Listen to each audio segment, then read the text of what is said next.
So his legacy and the imprint that he left behind is his zest for life. Mm-hmm. His personality, when he lit up a room. His passion for good food. And, you know, I don't cook garlic the same anymore. Mm-hmm. So let me just conclude here in honor of William Scores. The Marines are going to show their respect, but then we're going to continue with the celebration of life of my dad with some wine, smell of Dewar's if you want to try some Dewar's. I'm going to pass. And I want you to enjoy the food because a lot of this is his favorite food. There's something just natural about the Greek tradition and just to graze, you know, the spanakopita, the spinach pie, the onions, the lunch meat, the Greek olives, the porcini peppers, the anchovies. No, it's going to be select, but you know, it's okay. Leave them for me, I'm fine. So, but what I hope and what I pray that you take away from today's celebration is own your story, all right? Own it with passion. Whether good, bad, ugly, indifferent, own it. Because my dad owned his. I mean, yeah. In more ways than one, I don't know. Give the glory to God. Because God orchestrated everything. And he made it perfect. When life has you down, I want everyone to join in with me and say, forget about it. When life has you down, forget about it. Forget about it. All right? When you cook, gather your family, gather your friends, and take your time. Embrace the aroma, tell stories, and love on one another. And if you do something you're not supposed to, as my dad would always tell me, just don't get caught.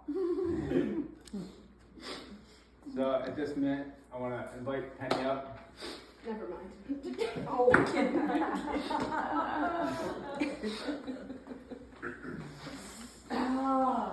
good job, Brian.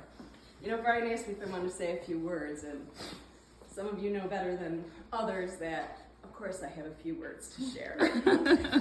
And I was trying to pick my words, you know, to not make this, I can't really follow that up with too much more, but,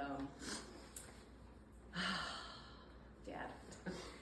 I don't even remember where I was going to start, to tell you the truth, but, you know, my sister couldn't be here today, but she had a gift of all gifts, was to be with him, days before he passed, and Annette and I are very different in a lot of ways, and I hope she knows what a gift that was. The times I had with my dad were so special, and whole family makes fun of me for this, but I always need my own time with them, and everyone always gave me that time. I just want to start with a great story that I don't think any of you know, that I have kept a secret. It's a classic dad story. Unfortunately, the decision had to be made for my dad not to drive anymore. So one time, when he was up in Chicago visiting us, and I had my day alone with my dad, and we get back to my house, and we're doing whatever we're doing. We've already gone to the store, we've already grocery shopped, we've gone out to lunch, we've done all that stuff. He says to me, "You gotta do me a favor, honey." You know, the hand on the back, the whole, like you said, he's got your attention. "You gotta do me a favor, honey." "Oh, all right, Dad, what do you need? What did we forget to buy?" He says to me, "You gotta let me drive, because I know I can." And I said, "I think you can, but Dad, you don't have a license anymore." He says, "You gotta let me do it." Just don't get caught. So I say, okay, because what do you say to Dad when he asks you if he can drive your car with your dog in the back seat down Plainfield Road to Annette and Jeff's house? God, I was hoping he wasn't going to speed. Well, he took the curve very close to the curb, more than once. And I'm yelling, "Dad, Dad, stop, Dad, and he's still taking the curb as fast as he wants to go, pulls into Annette and Jeff subdivision, and then says, we gotta pull over before I get there because I don't want them to see. And I said, you come this far, just pull into the damn driveway, Dad, and get out of the car fast, because Brody and I are still alive, and I let him drive, only once. Well, that Only answers once. a question that I have, because he told Brian and I one day, I've driven. Well, he did. And I'm like, you have? When? I got the keys. How did he do this?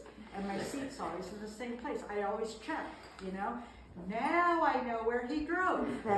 He did. He did. And we laughed about it, and I laughed about it, and we really never spoke about it again. Yeah. Because Now you know why everyone we took lived, the keys. everyone lived to tell about it. Thank God. But, yeah, you know, he left such an impact on all of us. Dad was all about big love. You know, his compassion and empathy that we share together was what Dad was truly about, which is in all of us, you know, and we all have our funny stories. We have the pizza place stories that Jeff can tell. We have, you know, cooking stories, and, you know, he would always have his own way of doing things, and even though some of us didn't get along in the kitchen, he would say, why are you doing it like that? And I would stop and say, because this is how my dad taught me. And he'd look at me very confused for a minute, like, who the hell are you talking about? Dad, this is how you told me to do it. And we would laugh, and we would continue on, and he would do it his way, and I would turn down the burner, and he would turn up the burner, and, you know, it was the whole, did you stir the sauce? And I mean, it was a comedy routine of working together and growing up in that, because that was what he was so passionate about. And, you know, there's one of my favorite movies, and there's a line in it that says, you know, when the Greeks didn't write obituaries, it's just from a movie. I don't think it's true. The Greeks didn't write obituaries, but they asked only one question after a man dies. Did he have passion? And I heard that line a long time ago, and it just stuck with me, and that is truly what my dad was all about. He was passionate about love. He was passionate about food. He was passionate about family. He was extra passionate about pizza. He was passionate about cooking. He was passionate about dancing to me and Julio in the schoolyard in the kitchen. He obviously had a nice glass of Dewar's and a dark cigar. And that's just what Dad was. That's what Dad did. That's what he will continue to do within us. And yeah, you know, his laugh when I saw that video, wow. I mean, we all remember it. We do hear it a little bit in ourselves at times. So he's always with us. He's with us more than we even know. And, you know, he would want us to eat, drink, be merry, Absolutely. dance. Yeah. And he would look at this glass and say, it is what it is. Yeah. It really is. To my dad. Love it. Thanks.